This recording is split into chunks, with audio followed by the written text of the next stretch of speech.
But now, guys, this is the moment we've been waiting for tonight.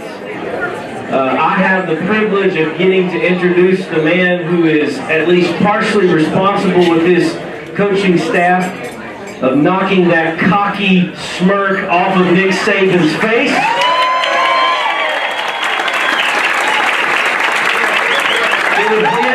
It had been there for too long, and it was about daggum time it came off his face. Amen?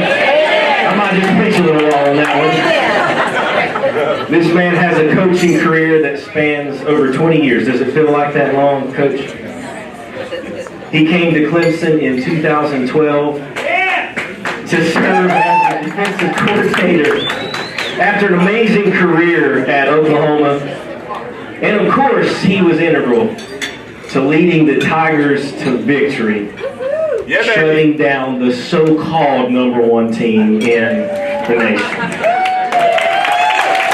Number one, no longer, right?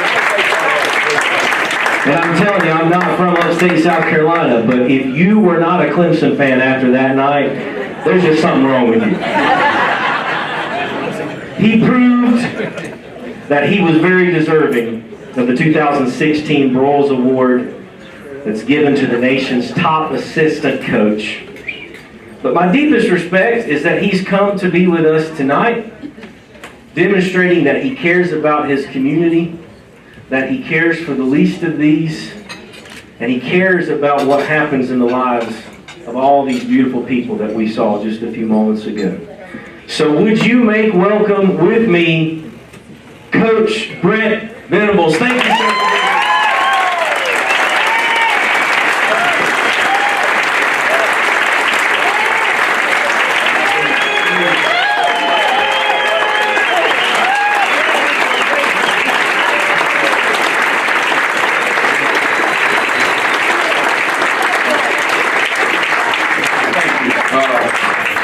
Appreciate it very much.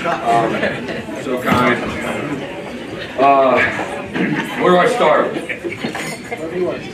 I'm here tonight. I'd like to thank Andy Johnston. Andy's with Miss Julia Schaefer.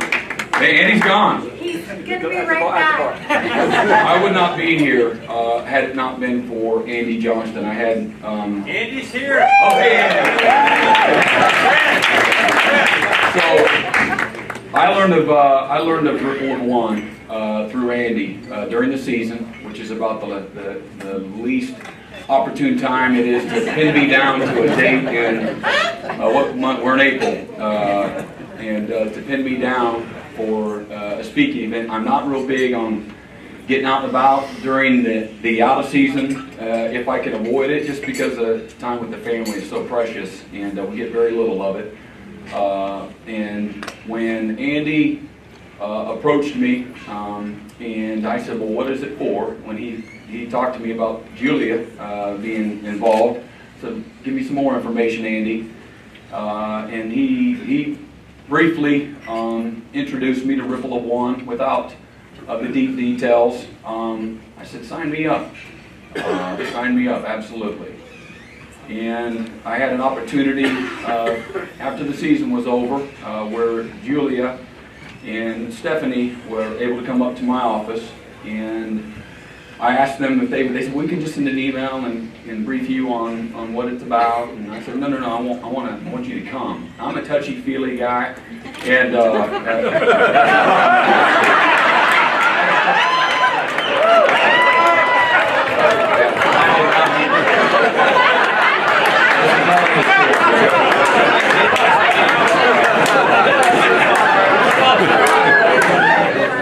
I'm a passionate guy.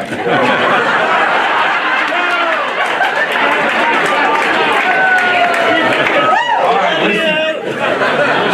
You gotta feel it. I was very moved. Thank you to both of you, to Ripple of One, for your vision, for your servant leadership, for your love, serve, and care philosophy, and the cause to help families who that need your help, and the power of belief, the power of hope, is invaluable in what you give to others. And when I had the opportunity to learn more about it, I couldn't wait to have an opportunity to be a very small part of tonight and to this organization, and hopefully take it, be a part of watching it grow and really help change Coney County, Pickens County, and moving forward. So I'm honored to be here, and I have a little bit of stake in what it's about, and I'm going to share that with you here tonight. And God says that without a test, there's no testimony, and so I'm going to give you a brief testimony. And how about the courage of the families of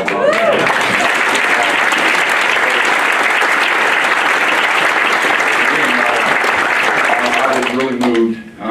I can be real soft. I'm kind of, I'm really easy. I really am, and believe it or not.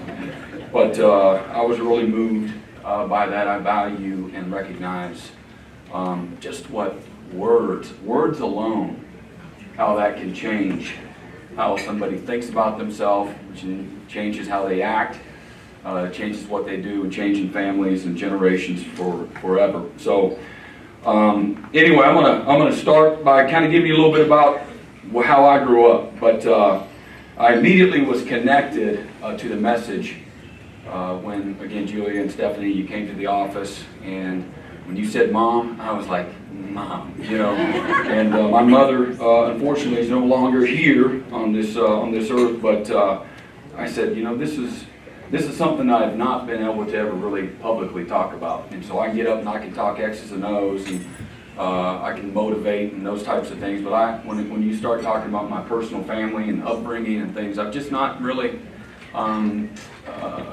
made myself real vulnerable. But this was an easy one. When it's the first time I've been asked in something that directly affects me and affected how I grew up. So I was like, where can I sign up? So I'm really, really excited. I've done some research and watched the videos. Man, so my mother and I we'd watch Leave It to Beaver. We'd watch Good Times.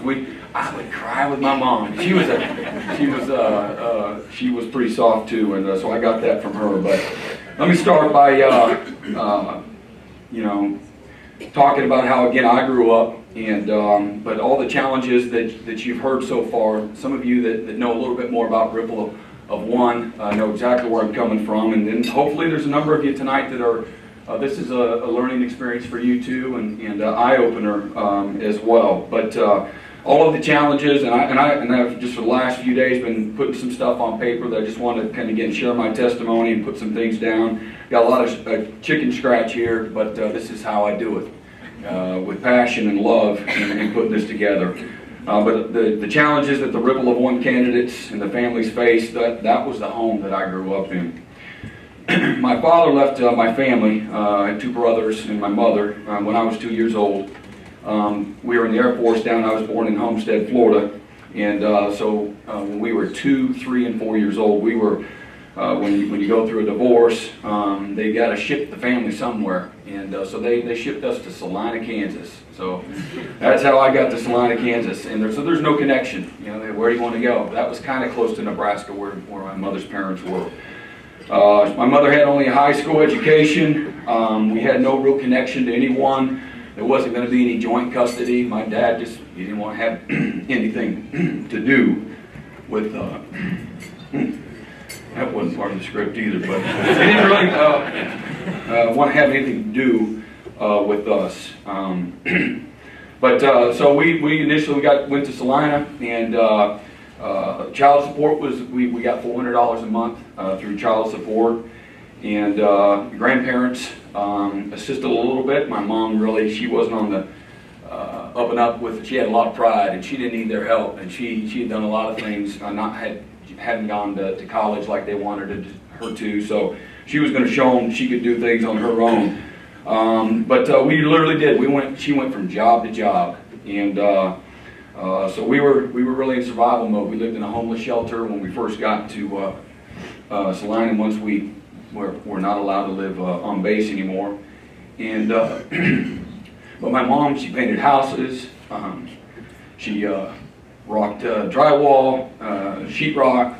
She worked at a food processing plant. She was a secretary, worked at Phillips Lighting, worked at a waterbed store. She worked at a chinchilla.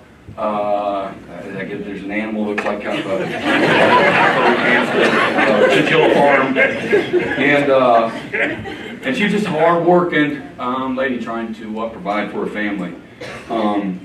But no benefits, no retirement. And these people were giving their testimonies just like, I know you. My grandparents started sending a couple $100s a month. And, anything to put food on the table. As you can expect, my mom really sought out trying to find help for her sons and a father figure. So through, and she didn't have a lot of luck at finding good people. But the first father figure that I had, he was really abusive and physically abusive, and so that was kind of difficult. And again, not having a whole lot of luck, that didn't last a long time. But we went into the abuse, the shelter to protect us from domestic violence, and so we were in and out of that hiding a few different stints. And anyway, we went through a few more of those father figures that were just bad examples. As you can imagine, but so we suffered, and believe me, I don't want anybody to feel bad for me, but I do know what is reality, and how it can affect you, and how, again, we have an opportunity to positively change lives and help give these women and these families hope, as well as the children, and again, belief, and life can be better. But between the physical and the emotional abuse, also introduced alcoholism as well, and just constantly reminded by all of these men that we'd never amount to anything. And in and out they'd come, and on different occasions, again, like I said, we stayed in a domestic violence shelter, and for abused women, and just receiving threats, so they had to keep us kind of on the down low. But other than violence and alcohol, it was great. Honestly. I mean that. We did it all. We had, I grew up on the government assistance, food stamps, government cheese, the free lunches, you name it. I lived in what I thought, though, believe it or not, I thought that was a normal and rich life. And that was really as much as anything to do with my mother. We had all the luxuries. We always had soda pop, and so I say that I'm kind of giggling a little bit because Stephanie, when she came to my office, had said that's what the people that are in that position, they look to those few little luxuries, whether it's McDonald's, the soda pop, the tennis shoes, so you can fit in with your friends.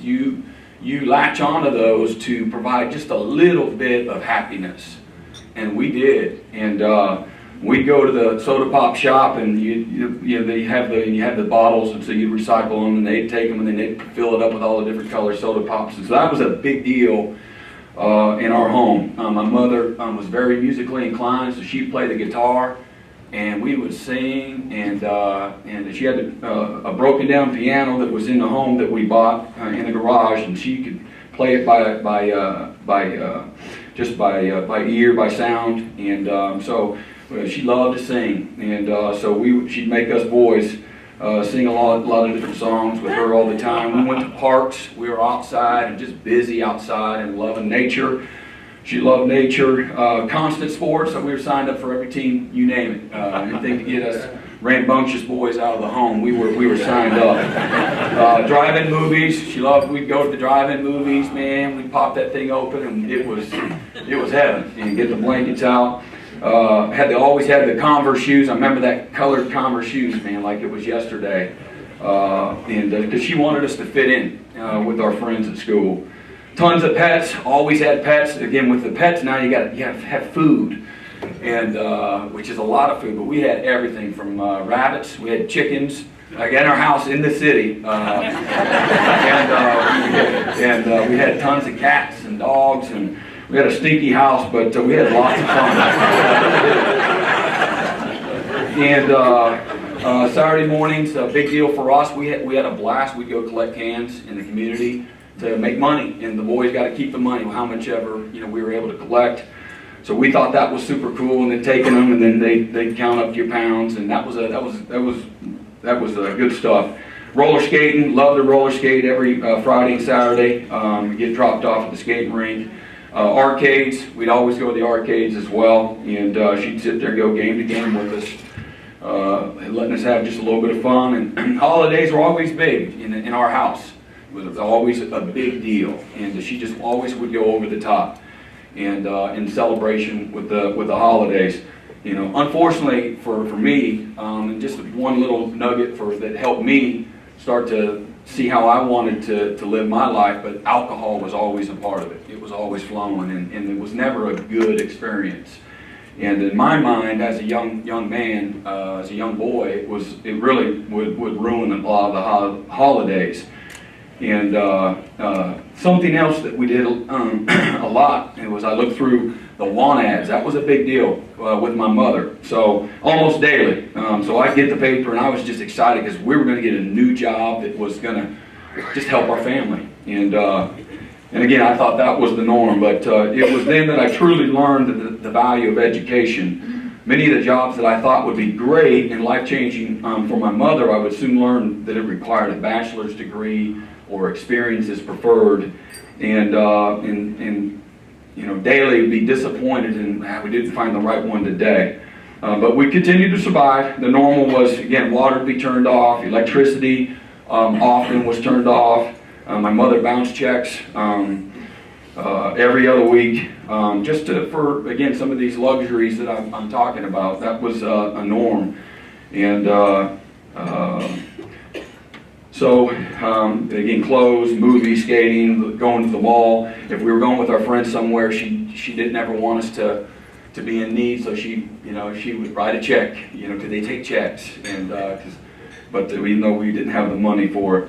My grandparents, who again, my mother, they just were not, in particular her father, they were not on speaking terms, but they would send a couple $100 a month, and they'd always have a letter, and we looked forward to it. So I'd go get the mail, and there it was, and I was excited, and you always hope for maybe there'd be a little more, but there'd always be a letter, and it'd say no booze, no cigs, and I kind of thought it was funny, but I can imagine for my mother that it had to be a little bit humiliating. Again, holidays we always celebrated as I got older. Alcohol was always a real damper on things, and again, I told myself that no way would I be drunk on Christmas or Thanksgiving. And and a number of times I'd sit in a room and just cry, and just, jeez, talk about soft, but like I said,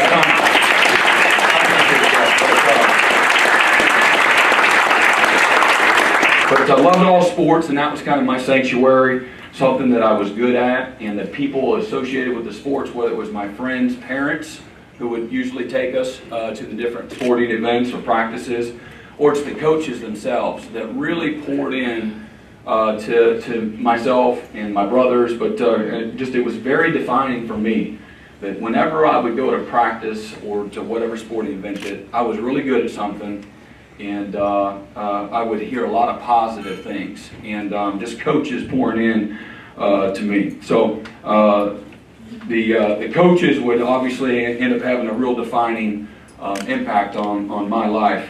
As I started getting into the early teens, I started just kind of yearning for some normalcy. I started really realizing that this way I've been living really isn't the norm. And because now you start going to your friend's house more and really kind of paying attention to everything, and you're watching your friends' parents interact and things of that nature. But I wanted some normalcy. One thing that thought we could contribute, so that we weren't relying on our mother, was just to get a part-time job. So myself and my brothers, we all worked multiple. I couldn't keep a job, kind of like my mom, but I had McDonald's, I had Village Inn, Skaggs Alpha Beta, grocery store, sold newspaper subscriptions, and a few others. But I had a blast making money. But in doing so, my grandparents incentivized to myself and my brothers that what you save, we will match if you're saving for either college or a vehicle. And so that was super cool. So I couldn't wait to send them the deposit slips so we could get the matching funds. And by the time I was a senior, I was able to purchase a vehicle through that.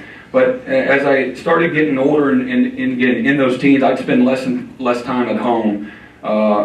Still had the alcohol there. The only reason I didn't move out permanently, I was scared for my mother and just being in toxic relationships. And she became reliant on those relationships, and it was too bad. But I started staying away from. I had about 4 different best friends and their families that just treated me like one of their own sons, and they were great examples for me, just tremendous examples. So I was lucky, but I really did. I became a mutt, and whoever would take me really for this week, and occasionally I'd go home and get clothes and things of that nature. But I started really latching on to my coaches, and the first time I was ever by a man said "I love you" was in the 10th grade, and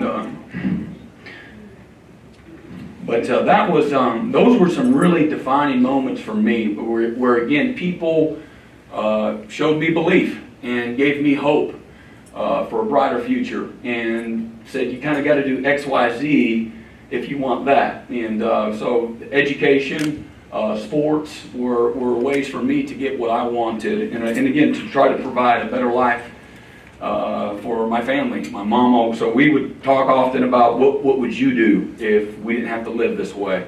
And so that we probably all had those kind of conversations about what if maybe you win the lottery. We really said, hey, just so we didn't have to rely on assistance and again, toxic relationships to put food on the table. But I always wanted to buy my mom somewhere out in the country with lots of animals, and that was kind of her dream. But again, with my friends, I can't tell you and their families how good they were to me. And I think of that as a parallel to the people that are involved, the volunteers, the board, Stephanie, Julia, and all the people that touched the Ripple of One, and how you're touching these families and what you're doing. You're giving them again hope, confidence, the clarity that they need. Again, just the belief that you can do this, because you don't think you can do it. You think there's no way. And as a young person, I thought, well, I can. I'm gonna go to college, and I figured out I could. If I'd never got a scholarship, then I could go and you can get loans. I'm like, I can get loans and go to college, and then get a job after you're done with college, and then pay the loans back. So I had that part figured out. But my source of motivation and my strength, my vision for what I wanted, my mom really did all the while. Believe it or not, she inspired me, and with her work ethic, with her love. With really her example, and she did what she thought was the best job that she could possibly do, and that's all that mattered to me. A small inheritance from when my grandfather passed away my senior year in high school. She got a small inheritance, and she finally found a good one, a good man that she ended up marrying, Jim, who had a great job, was a stable guy, a committed guy that loved her, that brought out the best in her. And she was able to go back to college and chase her passion, and that was nursing. And she became a psych nurse my second year in college, so she went through, got her bachelor's degree, and just such an awesome moment in all of our lives.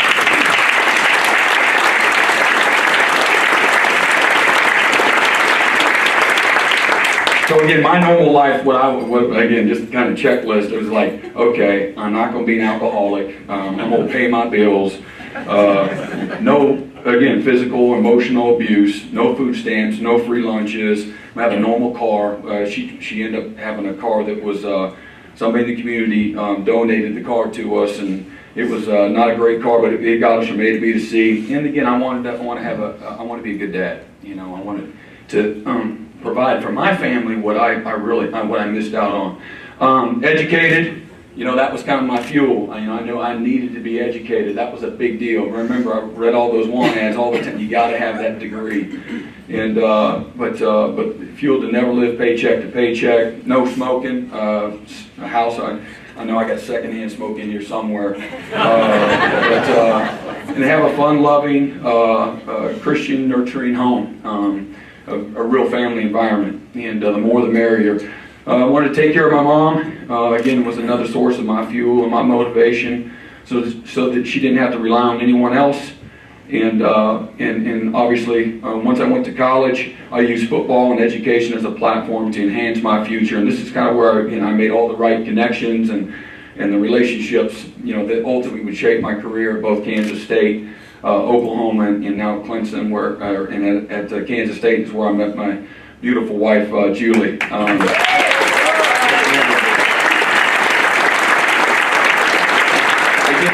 I just want to give you a few more things about, I think of myself as an exception to the rule in regards to somehow, some way, I figured things out. I don't know exactly how, but I think there's a variety of sources. And unfortunately, not everyone is able to do so. And without the assistance or the help or the driving force of something like Ripple of One. And my brother Ken, he's the middle-aged brother. And I wasn't close with my brothers. I was kind of I was always bothersome, and they didn't want anything to do with me, and they didn't want to include me in anything. But so we weren't real close in high school, and that always bothered me. But my brother Ken, he went to the Navy so that he could get college paid for, and then he went on to become the head of the Utah Wilderness Coalition, became a lobbyist in D.C., and then he worked for the state of Utah for about 12 years until we talked him into, after losing my mother and my stepfather, we talked him into moving to South Carolina with us, and so we could be together, kind of like my mother would want. So my oldest brother, Kurt, he went on to graduate. He graduated. He was a terrific football player. He also went to the Navy initially, and then he got out with the GI Bill, and so he had his college paid for. And he went to University of Colorado, and he graduated magna cum laude, and was just kicking butt and taking names, and was really doing well. And unfortunately, some of the demons from growing up in a household there was abuse and substance abuse as well, the demons caught back up to him. So he had a terrific job working in an energy efficiency company that just helped people change over from the use of whatever toxic energies and the emissions that they put out to the green energy, something he was really passionate about. And he had to travel around the country and host clients, on a Friday, Saturday night, have big weekends and have a lot of fun. And so he grew up in a home that he saw a lot of social drinking and things of that nature, and that was the norm. And he continued to do that, when he became an adult. And unfortunately, it got the best of him, and he went to a rehab. We brought him to a rehab in Oklahoma State, just a few miles from us in Norman, and really was closer to him during that time than I'd ever been. And I was kind of his Ripple of One. So I was bringing him juice, and I take my boys out to see him. Get to go see him on Saturdays, and really inspired him and gave him hope and the belief in himself that he could whoop this and change his life.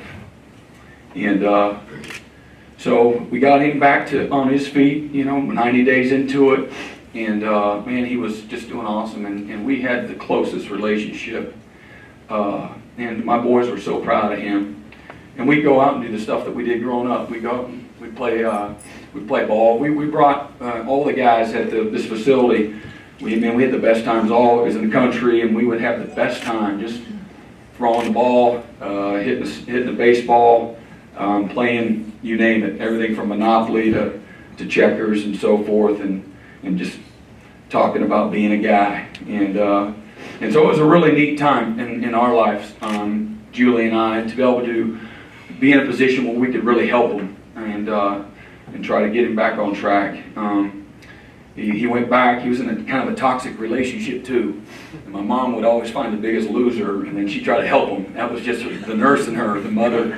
That's just what she did, and she knew it. She was just like the dog or the cat that we'd take off the street in a minute, to try to help him and rehab him. And so he was with a young lady that also had substance abuse problems, and in 2010 he passed away.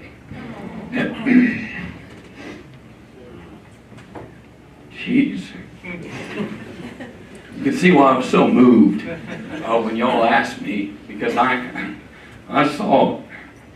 I lived it, but it got him, so he passed away in 2010, and my mom went on, continued to do what she loved to do, and that's helping people that really needed the help, being a psych nurse, and she was just so caring and understanding. And then on January 20th, I got a call that I kind of always feared. Just that little voice, and I always worried about, alcohol or somebody's, again, she's put in a hospital or something like that. But she had cancer, and so she had. I said, "How bad is it, Mom?" She didn't know. She didn't. She's a survivor. She's a fighter. So anyway, she had stage 4 cancer, lung cancer, and so in January, I moved.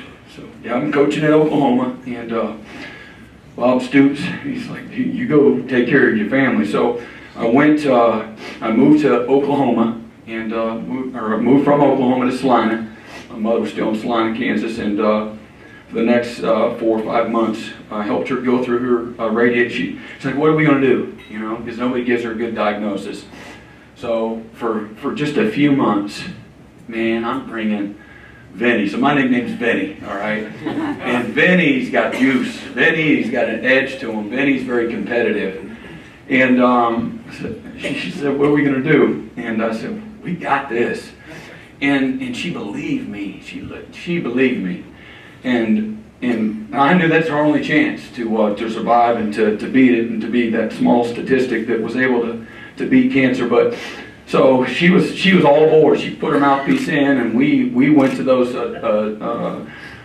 sessions where she's getting the both the radiation and what have you, and we'd go to the daily doctor appointments, and she started losing her hair, and then she wouldn't eat. You all know, man, it was so I'm like, what can we do? And we got money, we got people, we got to get her back to Oklahoma, we got to get her to Houston, but she had to finish, the treatment. So, and then we had to sell your house. My stepfather was there. He was diagnosed with cancer just prior to her, so she had been taking. About 3 months prior to this phone call, she'd been taking care of him, and he was not doing well. And so we put him into a facility that could help him while we were trying to help my mother there in Salina. And so we got things through. Her sisters come out from Colorado. We ended up selling the house. That was a big deal. That's what house I grew up in, and that was really hard. And we're going to move her back to Oklahoma. And we were going to move my stepfather into a facility that one of our coaches, his wife, ran, a full care facility, literally blocks from our home, so that we could be together. So we did that, and she moved into our house, and Nurse Julie put her mouthpiece in, and she went to town. And no, it was great. It was awesome for us. And my mom was so happy. She quit cold turkey smoking and drinking, and I don't know how she did it. That had to hurt, that physically had to hurt, let alone the cancer itself and the treatments and all of the side effects of the cancer treatment. But so for the next few months, she was a war daddy. She's up, she's cooking, she's helping the kids, and what an awesome time that was for all of us to be together. And just an amazing time. So she went through all of this for that brief period of time where I could help her, bring her just a little bit of hope, a little bit of comfort, and a little bit of belief that we're going to have this great life together, and in reality, the end was coming. She passed away 2 days before. She's cooking enchiladas for us, and she passed away in our home. She went to the hospital one time. She had a brief stay in a hospital with some internal bleeding. And my stepfather passed away about 2 months before her, because we wanted to try to protect her. We weren't able to tell her that he passed away. That was one of the hardest decisions I've ever made. And we just wanted to give her some hope and try to keep her healthy. And but she passed away in October 2005, and it was awesome. No, we had a great celebration. So I say all those things. I know in the bottom of my heart that we had the opportunity to have somebody like the Ripple of One, an organization that stands for what's right, for what's good, that wants to truly help and change people in our situation, that both she and my brother would be here today. But what I love, what I've heard of Ripple of One, just about providing a systematic plan, and most importantly a belief in the impact that Ripple of One can provide to families. It gives them, again, hope for a better life through the empowerment and taking away the reliance and on assistance, and to really, at the end of the day, could stand on their own 2 feet. What our family, again, went through, again, is just what you saw up here. Again, survival mode, tunnel vision, make it through the day, paycheck to paycheck, job to job, bad relationships, just finding a means to an end. Again, the abuse, the physical, the emotional, again, just a lot of humiliation along the way as well. And but the love and the serve and the care philosophy of this organization is second to none. And the servant leadership that both the board provides, and again Stephanie, Julia, and the many others, the volunteers, those of you that mentor, the financial coaches, what you're providing is just invaluable. But just such a model and the example for them in a life that they don't have any examples. You all have provided that. But the mentoring, the relationship health, the financial help, the physical health, the education and the careers. I won't go into all the details in each and every one of those. But these, for many of these families, these are things, all of those issues were things that they never thought were possible until Ripple of One came into their lives. I'm a big positive thinking kind of guy, but that's what the Ripple of One also helps create. And the power of positive thinking, I just always have believed that your beliefs will fuel your thoughts, and your thoughts become your words, and your words become your actions. Your actions become your habits, and your habits become your values. Your values ultimately determine your destiny. And the Ripple of One helps recreate a completely new way to look at life, again, changing and empowering, and just to help people think different. I've always said, show me your friends and I'll show you your future. And you have this team, the Ripple of One, are these families' friends. And that is why they have the future that they do. And that was just so awesome to hear that testimony from them. I just won the ball. It was awesome. Thank you for bringing it. I needed it. It's always good, isn't it? Just a little bit for our little bit.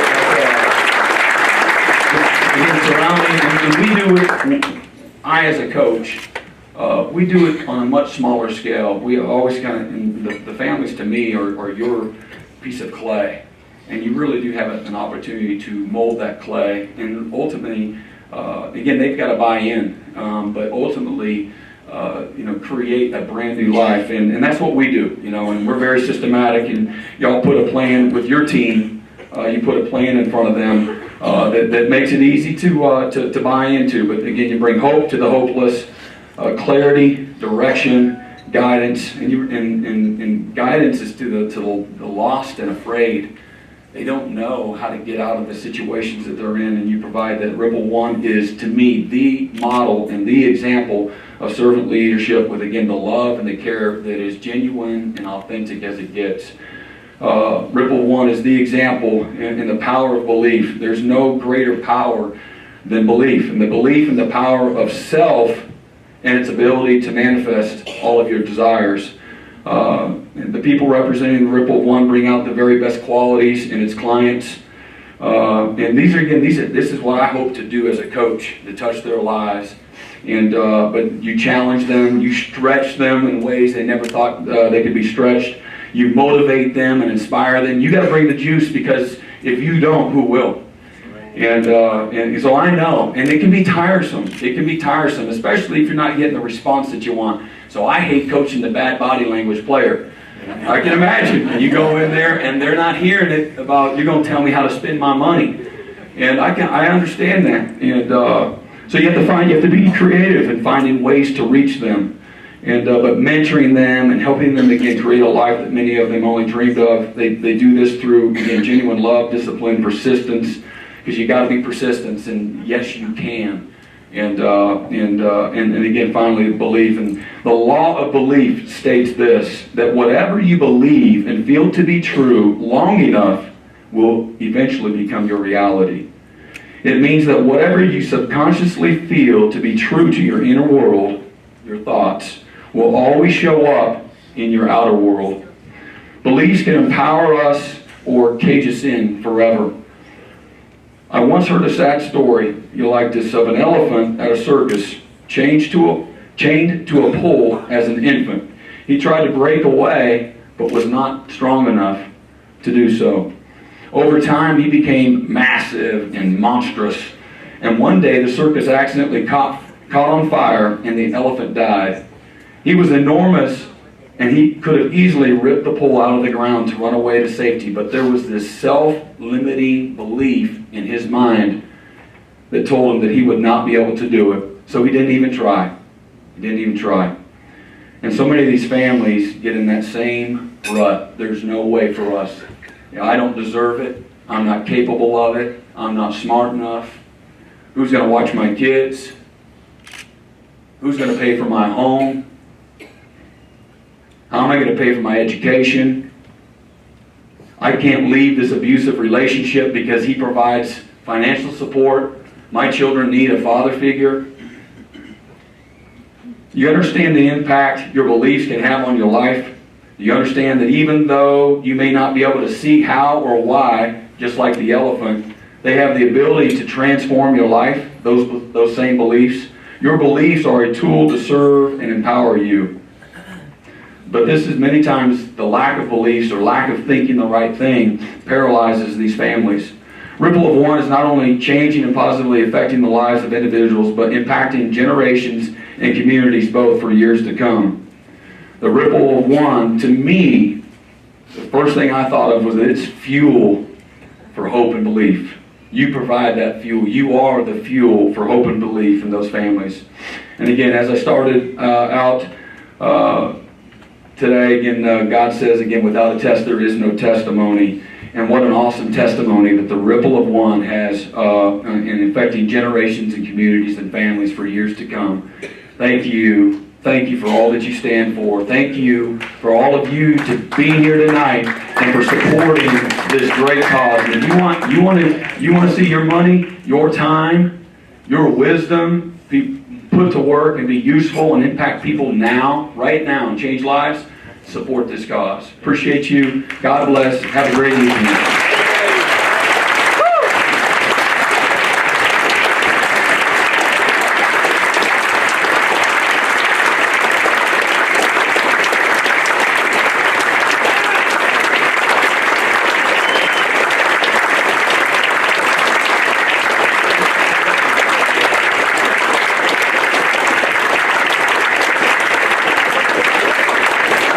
One more time for Coach Venables, everybody.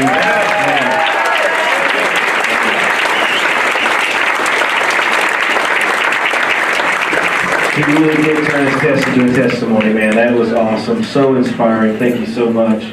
Well, guys, the evening is not quite over. I do want to encourage you to continue to participate in the silent auction, but we're actually going to invite Julian Davis up here right now, because this is not a silent auction that you're about to hear. This is going to be a very noisy auction, I imagine. So enjoy. Thanks, Julian. Appreciate y'all inviting me to be out here. This is not going to be a cattle auction. We're not going to go crazy out here, but you know, if you push somebody down and we're raising money, that's pretty cool too. So, one thing, I'm going to do something a little different before we get started. If y'all noticed, anybody get your phones out that's registered in here? And I want you to look at something that we're fixing to change right here.